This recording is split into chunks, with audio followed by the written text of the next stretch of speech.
when you're trying to form an athlete's identity that's not based on performance, what are the struggles that the athlete goes through?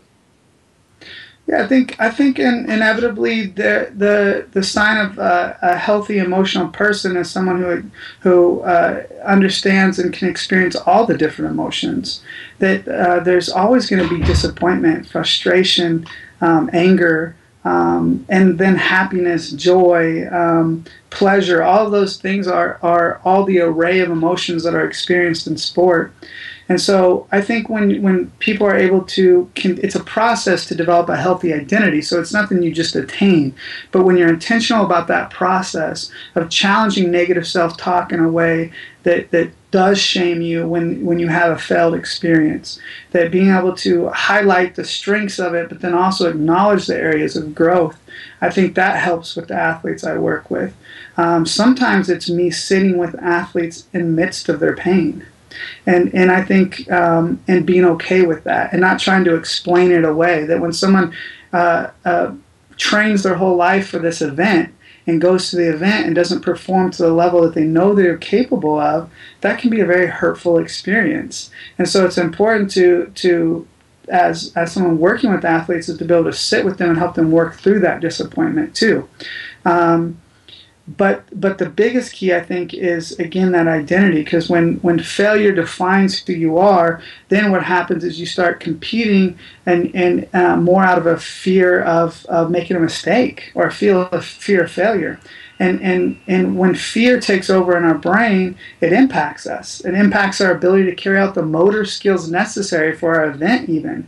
And so I think a lot of athletes can go to the line or go to their event and already have tapped into resources physically because of that emotional stress that they carry with them throughout the week.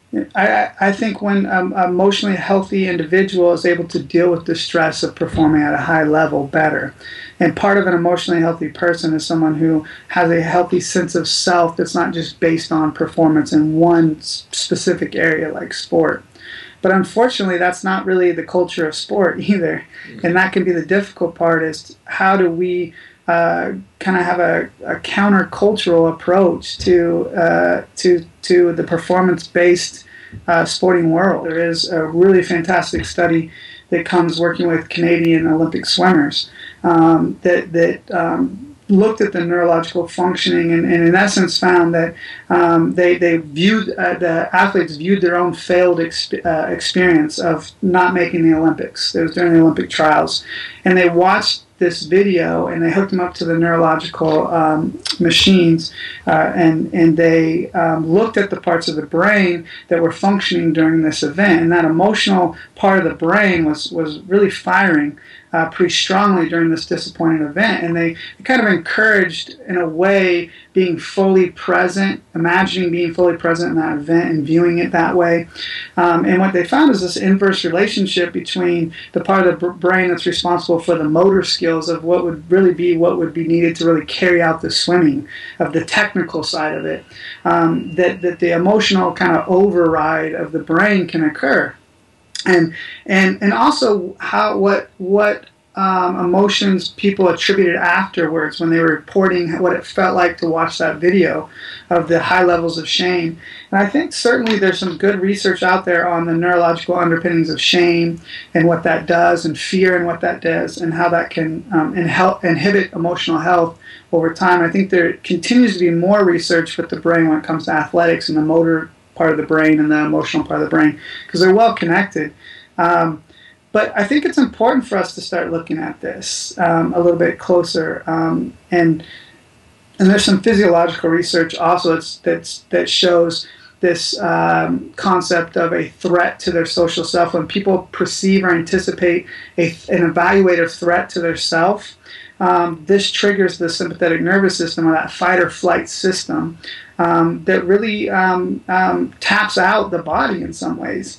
And so somebody who's more heightened towards perceiving competition as a threat on a regular basis, it's the anticipation of that threat even that can begin to pull from our resources physically before we even step on the line. And so part of people being fatigued or tired could obviously be a lot with sport, overtraining, not enough sleep, diet, all these things. But it also can be just the stress and heightened levels of cortisol over time that can impact an athlete's ability to perform. Yeah, Ben, thanks so much for all your insight. We know you have so much to offer. We look forward to continuing the conversation with you. Thanks a lot. All right, thank you. Cool.